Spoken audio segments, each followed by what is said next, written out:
Africa टूट रहा है। अफ्रीका का लगभग 1/3 हिस्सा अफ्रीका से अलग हो रहा है। वैसे ही जैसे आज से 10 करोड़ साल पहले भारत अफ्रीका से टूटकर आज के तिब्बत से टकराया था। अब वैसे ही अफ्रीका का ये टुकड़ा भारत से टकराने वाला है और अगर ऐसा होने वाला है तो यहाँ की जमीन ऊंचे पर्वतों में परिवर्तित हो जाएगी। आसपास की जगहों पर लावा निकलने लगेगा और समय बीतने के साथ साथ ये जगह बर्फ से ढक जाएगी। लेकिन हमारी पृथ्वी के साथ ऐसा क्यों हो रहा है? क्या हम इसे रोक नहीं सकते? आखिर भविष्य में हमारी धरती के साथ क्या होने वाला है? आज से लगभग 4.5 करोड़ साल पहले हमारा पूरा ग्रह पानी से ढका हुआ था। पृथ्वी को बने हुए कुछ ही साल हुए थे, जिसकी वजह से पानी के कुछ ही फुट नीचे लावा उबल रहा था। समय के साथ साथ ये लावा ज्वालामुखी के रूप में बाहर निकलने लगा, जिसकी वजह से पानी के ऊपर छोटे छोटे आइलैंड के रूप में जमीन बनना शुरू हुई और कुछ लाख साल बाद पूरी पृथ्वी पर कई लाख छोटे छोटे द्वीप निकल चुके थे और अब धीरे धीरे धरती की ऊपरी सतह ठंडी हो रही थी, जिसकी वजह से धरती में दरार होने लगी और इसी वजह से छोटे छोटे द्वीप एक जगह इकट्ठे होने लगे। ये घटना कई लाखों सालों तक हुई। ये द्वीप कई बार इकट्ठा होकर टूटते रहे और कई लाखों सालों बाद ये सारी जमीन एक जगह इकट्ठी हुई, जिसे आज हम पेंजिया महाद्वीप के नाम से जानते हैं। आज से लगभग 20 करोड़ साल पहले पेंजिया फिर से टूटना शुरू हो गया और उसी विशाल महाद्वीप में से भारत, अंटार्कटिका, ऑस्ट्रेलिया और अफ्रीका से टूटकर आज के तिब्बत की सतह से आ टकराया। टकराव इतना भयंकर था कि इसकी वजह से तिब्बत की जमीन सिकुड़ गई और जहां टकराव हुआ वहां विशाल हिमालय खड़ा हो गया। आज भी माउंट एवरेस्ट की ऊंचाई बढ़ रही है क्योंकि भारत की जमीन तिब्बत की ओर दबती जा रही है। आज आप जितने भी देश जानते हैं वो करोड़ों सालों पहले एक हुआ करते थे। धीरे धीरे वो अलग हो गए और आज भी हर साल धीरे धीरे अलग हो रहे हैं और इसका सबसे बड़ा उदाहरण है अफ्रीका का ये हिस्सा जो 2 हिस्सों में टूट रहा है। 2005 में दक्षिण पश्चिमी केन्या से नीरोबी नारोका हाईवे तक रातों रात जमीन फटकर 2 हिस्सों में बंट गई और ये दरार हर साल 6 से 7 मिलीमीटर जितनी बढ़ रही है। अफ्रीका के यहाँ से टूटने का कारण है ये जगह, ये त्रिकोण आकार से दिखने वाला फुद्दू। इस जगह पर 3 अलग अलग तरह की जमीन मिलती है, न्यूबियन, सोमाली और अरेबियन प्लेट।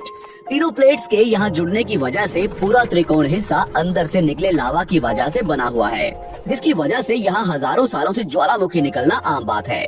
यहाँ रहने वाले लोग इस जगह को अपने रहने का ठिकाना मानते हैं, जिस जगह का खुद का ठिकाना नहीं है कि भविष्य में ये रहेगा कि नहीं, क्योंकि ज्वालामुखी से इस तरह का निर्माण होने और हजारों सालों से ज्वालामुखी निकलने की वजह से यहाँ की जमीन पतली और खोखली है।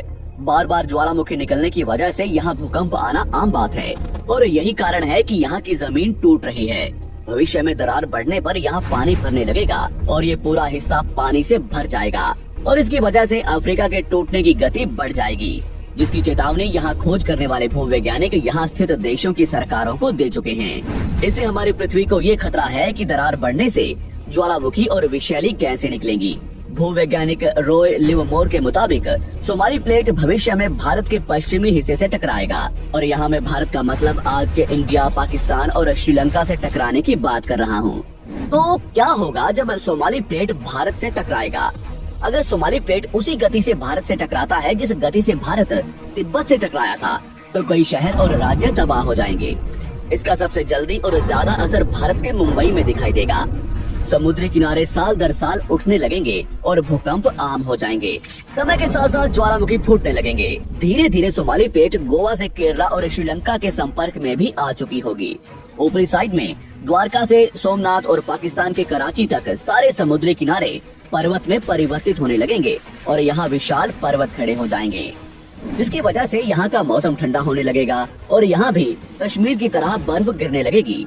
बर्फ पिघलने की वजह से आसपास कई सारी नदियाँ निकलने लगेंगी और आसपास के हिस्से घने जंगलों में परिवर्तित होने लगेंगे। टकराव की वजह से साउथ इंडिया टेढ़ा हो जाएगा। उस वक्त तक आज के नेपाल और भूटान का बहुत बड़ा हिस्सा हिमालय में जा चुका होगा। इस वक्त तक सिर्फ भारत ही नहीं पूरी दुनिया बदल चुकी होगी। पृथ्वी की सारी जमीन एक जगह इकट्ठा हो चुकी होगी और इसकी वजह से आज के ज्यादातर देशों का वातावरण बदल चुका होगा। आज का पूरा एशिया और ज्यादा उत्तर की तरफ जा चुका होगा जिसकी वजह से आज के घने जंगल रेगिस्तान में परिवर्तित हो चुके होंगे और आज के रेगिस्तान घने जंगलों में। तो इस वीडियो को देखकर दुबई और सऊदी अरब में रहने वाले लोग नाचना शुरू ना करें, क्योंकि अगर पृथ्वी का भविष्य में ऐसा होता भी है तो अफ्रीका के भारत से टकराने और पूरी पृथ्वी की जमीन एक जगह इकट्ठा होने में बहुत साल लगेंगे। इतने कि तब तक आपके बाद आने वाली हजारों पीढ़ियां बीत चुकी होंगी। हो सकता है कि हम तब तक एक बहुत विकसित प्रजाति बन चुके हों और हम पृथ्वी के अलावा दूसरे ग्रहों पर भी रहने लगे हों।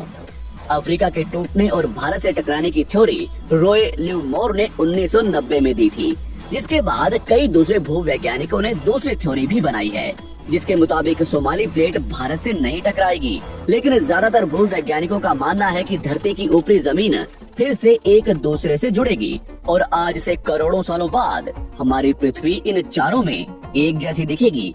लेकिन क्या हम इंसान इसे देखने के लिए जिंदा रहेंगे, या क्या भविष्य की धरती पर जीवन पनप या विकसित हो पाएगा?